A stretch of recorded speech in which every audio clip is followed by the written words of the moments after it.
and we are looking forward to this discussion. So I want to dig right into it, if that's okay, and we'll see where we can go. So Mexico's efforts to combat AMR have reduced the lethality rate from 6.71% in 2021 to 4.7% in 2023. That is incredible. And I'd love to know what innovations have led to this precipitous decline, and if there's any secret sauce that you can share with the audience here, and if we could talk through some of the learnings on that decline. Absolutely, and it's a pleasure to be here with you this afternoon. And yes, it's been a long journey for Mexico, but we have been very committed towards AMR. As you know, we are co-chairs of the group of friends and very active in the negotiation. But when it comes to the numbers in Mexico and the policies that we have undertaken, let me tell you that it is a combination of education, of public policies, of policy interventions, and strategic collaboration as well. In 2010, first of all, Mexico initiated compulsory prescriptions, which were very important for antibiotics as part of a broader governmental effort to curtail precisely the indiscriminate use of these drugs, of AMRs. What was the prior prescription methodology for Well, it was antibiotics easier, you know, it was easier for doctors to prescribe, and then over the counter you would be very easily taking the AMRs. And then we saw that we were creating lots of problems, health problems, and a lot of resistance as well. So this was back in 2010, and that's why Mexico decided also to bring this issue to the attention of the United Nations. We thought that it was the only way really to do it on a global scale was to bring it to the UN. And then with Ghana, the UK, and South Africa, who are also members of the group of friends, we have enhanced the attention of the United Nations. But if I come back to my country, I would say that, of course, the prescribing practices among healthcare providers, we were very much on top of them, you know, to control the access of that so that it was not easy at all to get them over the counter. Then in 2018, a few years ago, Mexico escalated its efforts by unveiling a national policy strategy against AMR, signaling a coordinated and multi-sector approach to tackling AMR precisely. And so that was developed in collaboration between various government agencies, with NGOs, with the private sector, and also with several departments of government. Agriculture, of course, which is very important, the National Service of Health, agri-food quality as well, which is the agriculture. And so that we could really address the different facets of the AMR challenge in a comprehensive way. So then, of course, in order to complement and in order to be able to move forward, we implemented educational programs on AMR, which has been a very important component of the strategy. As you can imagine, anything that has to do with education and enhancement of knowledge will render results in the long term. In particular, among health professionals, policymakers, and the general public as well. Then also Mexico established an intersectoral surveillance mechanism to monitor resistance patterns across human health and animal health. And furthermore, my country intensified efforts through prevention and control measures, recognizing the role of in our strategy, which involves education, collaboration with different departments of government, public policies that have been implemented. And in parallel, Mexico has prioritized as well the development and implementation of national policies to regulate antimicrobial use, regulatory measures to govern antimicrobial sales, antimicrobial stewardship guidelines for healthcare facilities. And so by addressing all these components, that's why Mexico has been able to move forward and to confront less problems with AMR, to which we attach the greatest importance. Kudos. Thank you for sharing some of those insights on the elements that Mexico has put in place. I noted that you mentioned education, and there's been a big focus on that. And there's been a partnership with UNAM on putting this forward. I don't know if that's something you could shed a little bit more light on, how much education has played a role in this improvement. Well, the National University of Mexico is the largest public university in our country. It encompasses around 350,000 students. And it's the main center for research in Mexico as well. So with UNAM, we have been able to develop a strategy in terms of education and courses. And it has been mainly, very complete and full courses that are provided to students, but also to the private sector and also to the healthcare sector as well. And it has worked out very well, in particular because through UNAM, we have been able to reach out in a big scale. Imagine that Mexico has a population of 130 million people, but through the university and the courses that have been implemented with a lot of success, we have been able to reach out and be able to educate and to increase the knowledge on the problems that AMR causes. So university is a great way to get through to the widest group possible.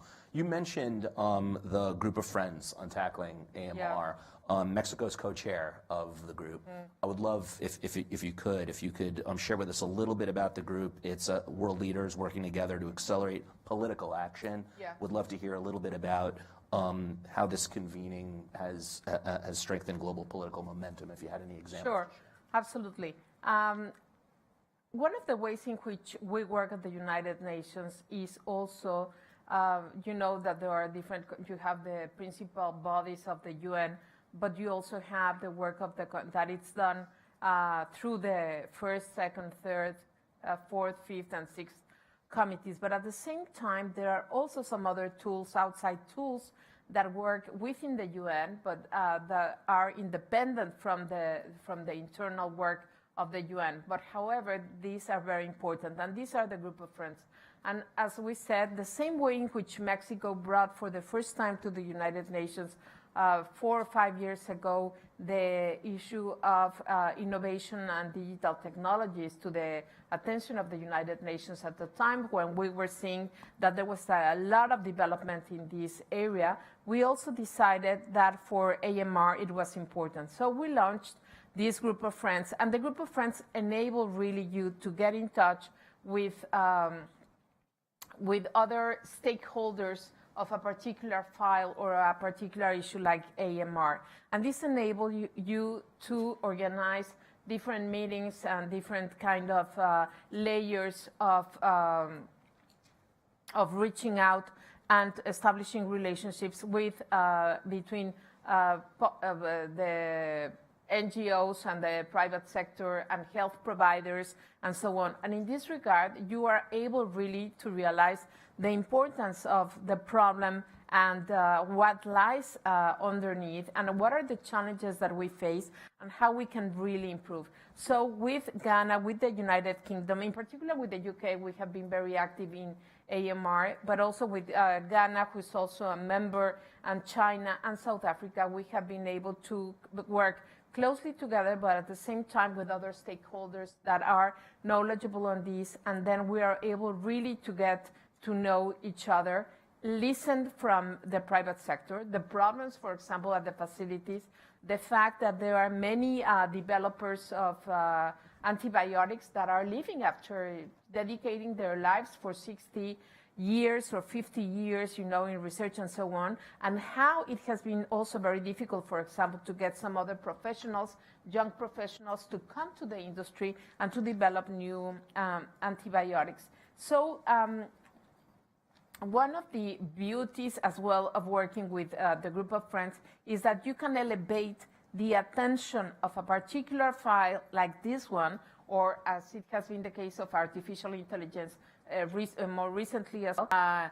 The group of friends enable, when you share a particular concern like AMR, you can share the best practices that those countries that are members of the group of friends are doing or undertaking, in this regard. what has really worked out for some country or which hasn't for another one, and so on. So it's about also sharing experiences, sharing resources, and then leading to the development, of course, of more strategic and effective strategies and policies. And then also it enables to advocate for increased political attention among global leaders as well, and resources domestically and internationally.